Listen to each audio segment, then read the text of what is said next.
All right, let's go.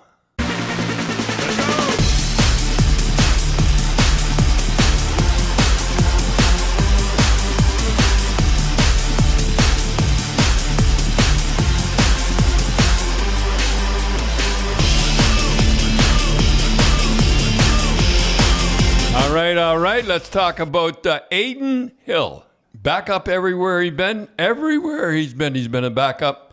And next year he'll be making about between $4 and $5 million. Yeah, he's making 2.1 now, last year of his contract. Yeah, it doesn't matter. Boy, oh boy, he's a backup everywhere he's been. Isn't that the dream team that you always want to have a goalie that in the finals that's going for his contract for the following year? Like, isn't that what every coach wants? That's what you love a goaltender that way, but he's coming through like a champ, and he is playing like a champ. It's funny though. You look at that, and Bobrovsky's playing well, but not quite as well. Not quite as good and as he's making $10 million, and the other guy's making $2.1 million. So it's not bad. That's not bad, but and he gets right into it. You see him whacking guys at the end of the game last night. Boy, he doesn't fool around. You fool around with him, you're going to get it back. most goaltenders skate away. Not him though. He was right in it last night, throwing punches. So you and I, Dad, were talking that Vegas is up 3-1, and the game they lost, it looked like they thought, we don't need to hit anymore. Yeah, and they picked it up again, and I can hear Cassidy. You guys, you think it's going to be easy? You give this team a chance, and they're going to. And boy, that is a tough series. This is the toughest series of all. And nobody cares. Well, the ratings are up pretty good. Well, in the States. Yeah, but that was a good game last night. It was up 3-0, and then they scored. You think, here they come. You think they're going to wrap it up in Vegas on Tuesday? Oh yeah, they wanted to win at home. You think so? Well, yeah. What do you think? I just have a sneaking suspicion. I think Bobrovsky's going to stand on his head, and they're going to steal. He's going to steal that game. Ooh, it gets back then. Now it gets dicey. Now it gets dicey. Now they just have to win that game back in Florida. Yeah. And then, I'd hate to get into that. Well, because you kind of went into that situation where L.A., you were up, 3-1 or something like that, and then Butch Goring scored, right? I'll never forget the Butch Goring. The guy shot from the point and it hit his skates. It's the only time. And I played, I played a long time. Only time I've seen the guys carry a guy off the ice and went off his skate. Yes, yeah. So you were playing LA in the playoffs, and you were up, and then you thought you were going to wrap it up in Game 5, and then he scored, and you had to fly all the way back to LA. Yeah. Well, I could go on with that. But I remember went off his skate. Yeah, remember the song that you were listening in the car? Oh yeah, by Jigsaw. Right. Yeah, big Jigsaw. You're blowing it all sky, and I felt that it was my fault, and it was my fault. I didn't have them prepared. I thought it was all over, and I'm driving home, and this song come on. It was very popular. It was blowing it all sky high. For telling me a lie. Yeah. For telling me a lie. Oh, it fell right in. But why do you have to tell hockey players that are going in the playoffs that you can tell by the coach? Yeah, but I just don't understand why they can't get themselves up for their professionals. What can you say to them to say, this is an important game, guys? No. What do you? They can tell by the coach. This is a piece of cake. And we thought it was a piece of cake. Yeah, but you won back in L.A. Oh, yeah. Someday we must go through that. And then you flew all the way from L.A., then you flew right to Philly, and you played the next night, you played the Broad Street Bullies. Yeah. So they talk about, guys have to rest. Oh, they're tired. I mean, you guys, I think you flew like 19,000 miles in that series against L.A., and then you went right into Philly. Yeah, like we flew back, and it was a gimme. And then Montreal played Islanders, and then Toronto. And Toronto, they can walk. Yeah. Sammy Pollock. Your timing was always wrong. Yeah, but Sammy Pollock, he used to have that like that. He was the smartest guy ever in hockey, Sammy Pollock. Dad, we were talking last week about you being on Eddie Shore's team, and you started to tell the story of a guy, Willy Marshall. And on the back of his book, there was a picture of a guy that you could tell a good story about. Marcel Paillet was his name, and he was really good. He was the goalie. He was the goalie, and had Willie scoring on him. And I never forget the story. Eddie Shore come in, and he just screaming.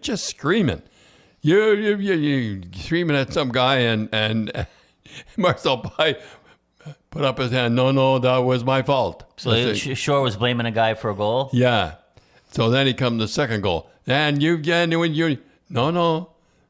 that was my fault. Yeah, no, nobody ever corrected Eddie. I don't know. So this is the goalie taking the blame for everything. Kind of looking like, we're a little afraid. Like, and he said, the third goal was your fault. No. Eddie, that was my fault too. He says, oh, then the whole three of the goals was your fault. He says, yeah, hat trick. Did you guys laugh? Yeah, we laughed at that one. And Eddie even kind of smiled at that one. He said, yeah, hat trick. He was a French guy. Hey, boy, was he good. Yeah. When I think of him buried in the minors, like with Eddie Shore, jeez. Was he the goalie that Shore tied the noose? No, that was George Wood. Tied the rope around his neck and around the crossbar around the top, and so he wouldn't go down. Holy jeez! I mean, the stuff we used to put up with was unbelievable. I honestly, I can tell you this is a true story. The first practice in the training camp, I was putting on my gloves. I can hear him hollering at me now, Mr. Cherry! I hadn't even skated yet. And I was his whipping boy, and I always question is that, Daddy, you said he didn't like you, then why did he trade for you? I don't know. And Floyd Smith went with me too. I guess the Boston Bruins were cleaning out the stuff guys they didn't like. And they didn't like me because they told me not to play baseball, and I played baseball, and I hurt my shoulder. So Boston sent you there as punishment? Boston sent you there as punishment? Punishment, jeez. Guys had in their contract, I'm not kidding, guys had in their contract that they can't be sent to Eddie Shore for penance, for being bad. And so why did Floyd Smith end up going with you? Well, he didn't have it in his contract. He was only 22 years old. 22 years old. Imagine going to Eddie Shore at 22 years old. God, there was Mom, first time away from Hershey, Pennsylvania. Yeah, and she came from Hershey, Pennsylvania. Was the middle class of America. She often said that she thought you were going to play your rest of your career in Hershey. She didn't know that you could be traded. So here she is with a brand new baby. And has to leave and go. Well, Mom said, well, you're not going to go, are you? Yeah. She has to say what was I going to do? Well, she didn't know that this was an option. And she never complained once. Not once did she ever complain. I don't know. So anyhow, that's how Marcel Paillet, and I remember Marcel Paillet. I don't remember his great saves. I don't remember all the great, how he bailed us out when he played. I remember him saying, yeah, hat trick. So Cindy and Dad, we'd like to thank our sponsor, Spreads.ca. They're a Canadian-owned online casino and sportsbook, and you sign up now and use the promo GRAPES. They'll match your deposit up to $500. You get 10 spins on the big wheel for some big dough, and your first sports bet, they'll spot you $25. So if you think Vegas is going to win Stanley Cup, and you think you got it, you'd get pretty good odds now. Well, I'm thinking Florida's going to win, so I would get pretty good odds if Florida wins. I'm going to put a couple of bucks on Florida winning on Tuesday. But Dad, we're going to take some questions from social media, Facebook and Twitter and YouTube and every place. And Alan on Facebook says, Don, there was a lot of big hits in the finals. And biggies. If Taychuk, he changed on the fly, eh? Yeah. And he's coming across, and Eichel takes a look. And there's nobody in center, so he figures he can cut across the blue line. If he doesn't see him at the last minute coming across there. But you got to admit he got up. He got up? Yeah, he didn't lay there. He just had his breath knocked out of him. And then the next game, Vegas got Kachuk back. Yeah. I think they hurt him because his shoulder looks like he's Yeah, hurt. I don't think he's quite as He's not quite as he's not as robust as they say. Yeah, which as you said too, though, Dad, a lot of times is that players can't play playoff hockey for 80 games.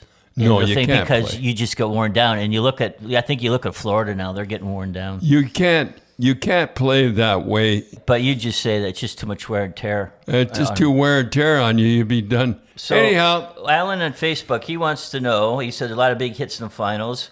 Who did you hit the hardest in your career, and who hit you the hardest in your career? let me see.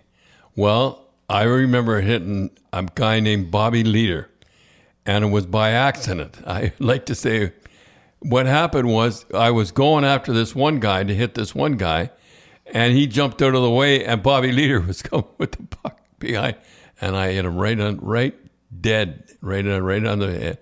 I had to take him out of the game. He was knocked cold, and it was by accident. I'd have to say it was. Yeah. Like, what, did you shoulder into his head or his chest? Yeah, my shoulder went right into his head. He came back and played, though. I don't think he was ever quite the same. Bobby Leader, it was his name. And then who hit you the hardest? I remember that, who hit me the hardest. And in junior, you could grab the puck and deke and dive, and that was my first year, and I deke and diving up. I was roaring up the ice there 90 miles an hour, and a guy named Hugh Curry hit me. Oh, boy. Knocked me cold. I mean, I was out You cold. would have only been, what, 16 years old? No. Junior, you said. No, I was 19 years old. And I thought I was ready for flying up. And he hit me. Boy, did he hit me. And you know what I come to? I was taking tape off the bottom of my stick. I wouldn't let on. When I come to. Were you cutting across center, or did you have your head down? No, I was coming straight up center. Yeah. Did you have your head down? I had my head down, and he put my head up pretty fast. That was the last time I ever with my head down. Boy, did he ever hit me. I was out cold. Out cold. So then he asked, third question was, what was the hardest hit you think you've seen? Oh, there's an awful lot of them. I remember this guy, Guy Russo. I think I talked to him. He used to jump up at the last minute. He's just a little guy. And he used to jump at the last minute, and you'd be coming out to hit him because he was a little guy, and he'd catch you right in the head. Yeah, he did that. They call that the reverse hit now, Cindy, where they kind of jump and spin and hit you with their bum. Because Taychuk does that every once in a while. He does that. Yeah, he does that once in a while. The hardest hit I ever saw was Benny White. Benny, not Betty. Benny White, and that's what he did. He run out to hit Guy Russo. Anyhow, his eyes. He hit him so hard. I just happened to be looking at his eyes crossed. And honestly, his eyes crossed. That was about the hardest hit I think I've seen. Who was the guy that you always had a rough game with? Oh, a guy named Gordy Labossiere. Every time I seen I was in a fight with him or in the corners with him, he was a great big tall guy, and he had big long arms. And boy, oh boy, if you didn't get the first one in, you never got the second one in. Man, didn't you say that that was one of the times you with Red Armstrong? Yeah, that was got kind of an argument in the dressing room over him. Yeah, let me see. I gotta think about this. Oh yeah, Daryl Sly got in a fight with him. How Daryl ever got in a fight with him, I don't know. And Daryl swung and missed and hit and got split up. Really split between the eyes and that. And he was cut anyhow. This Labossiere could throw him. And Red Armstrong was giving him a hard time. Hey, Daryl. So I couldn't tell you Daryl's a good friend of mine. I said, well, Red, you're so tough. Why don't you fight him? He didn't fight him. Okay, Dad, this question is from Jeff on Twitter. Other than Scott Stevens, who was the all-time hardest hitter in the NHL? Well, I don't know about that, the hardest hitter, but I'll tell you the hardest hit I think I've ever seen was, and the guy come off the bench, was Wendel Clark. And Wendel Clark, what happened was, the guy was picking up the puck on the far side. In the corner. in the corner. Yeah, he was picking up the puck. And, well, he was up a little bit by the Brule. He was getting a pretty good run. And Wendel Clark had changed. And on the far side, he had changed. So the goalie never saw him. And I'm not going to mention the goaltender's name. What was his name, Tim? It was Greg Millen, I think. Greg Millen, so Greg Millen looked. He didn't see Wendel coming because Wendel hadn't come on the ice yet. Oh. And he yelled, go ahead, wheel. So the guy thought the coast was clear. Ah. And he went behind the net, and Wendel hit him. Holy smoke. So he was never the same after that. Well, you should if you haven't seen that, go on YouTube and Google Wendel Clark hit on Bell, and man, like he didn't see Wendel till after he hit him. Like it was just KO. KO is for sure. I don't think he was ever the same after that. What do you think Bell said to Millen after? Yeah, he said, go, wheel. So he was wheeling, so he figured there was nobody there and behind the net. But after the game, you think Bell would have said to Millen, I don't know. I never asked. I should have asked. What the hell are you doing? I think he's still on television, isn't he? Greg Millen, if he's off, it was just been a couple of years ago. So that was the toughest hit I ever seen. I felt sorry for the guy. I really did. Okay, Dad, this is from Chad and Facebook, and he is starting to coach a AAA team of 13-year-old kids and wants to know what is the most important thing for them to learn at this age. Well, it's you experienced something like this. Oh, yeah. Well, go ahead. Well, I mean, I think because you were going to say, learn how to handle the puck. And you were going to say, in Europe, in Sweden, they don't do anything on the ice with the kids not handling the puck. And they all have the puck, and they have to move around. Every skating drill that they do. Everything. They always have a puck. They always have the puck. And I mean, I think the most common yelling from the fans and the coaches in kids minor hockey is pass. It comes from the parents. It comes from the coach. Pass.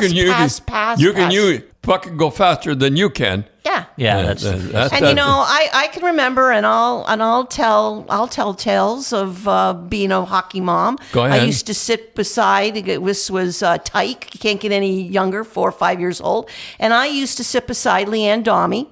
And she'd be yelling, pass, pass, pass, always to Max. Pass. Finally, I said, Leanne, the only reason you're yelling at Max to pass the puck is you are worried about him being labeled a puck hog. Gretzky, when he passed the puck, when he was little, he didn't pass it. And he didn't pass it at all. And I said, first of all, who the hell is he going to pass it to? He's faster than anyone out there.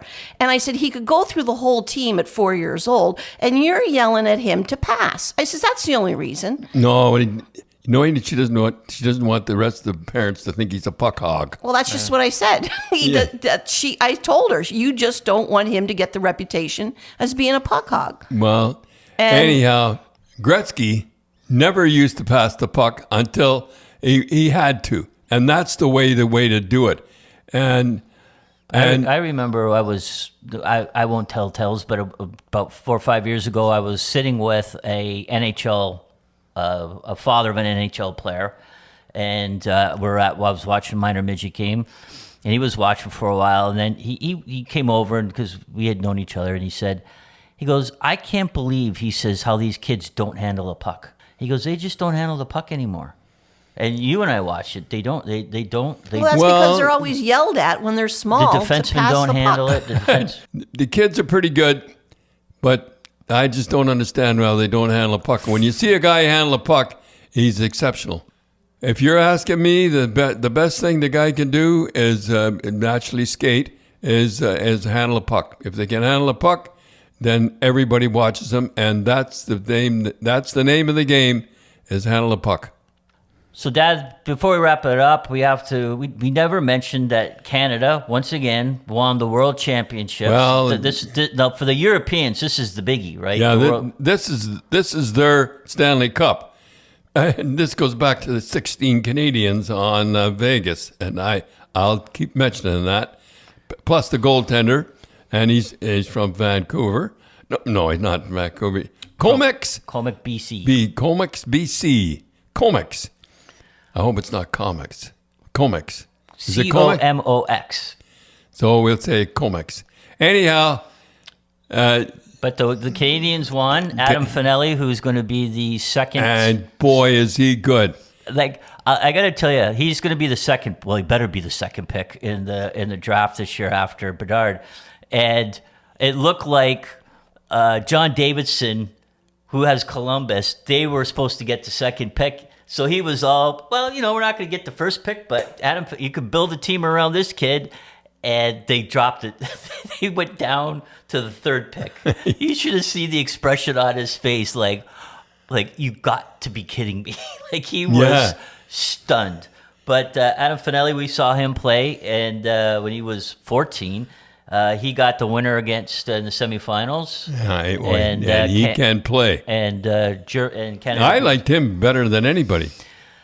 Yeah, he was big and he could hit. You think about it, he went down to the States and he played college. He went to play with his brother. He wanted to play college hockey with his brother. He won the Hobey Baker World Juniors and World Championship in the same year. Wow. He is, where do you see this guy? This guy can play. Yeah, and Latvia was in the semifinals. They beat the Americans. And they're catching up. It used to be just Canada and United States and all the time in the finals, all the time. Not anymore. No, and then they beat and then Germany, and Canada beat Germany in the finals. So, but nobody plays hockey like Canadians. No, they were just. And I don't care what you say. 16 Canadians, including the goaltender,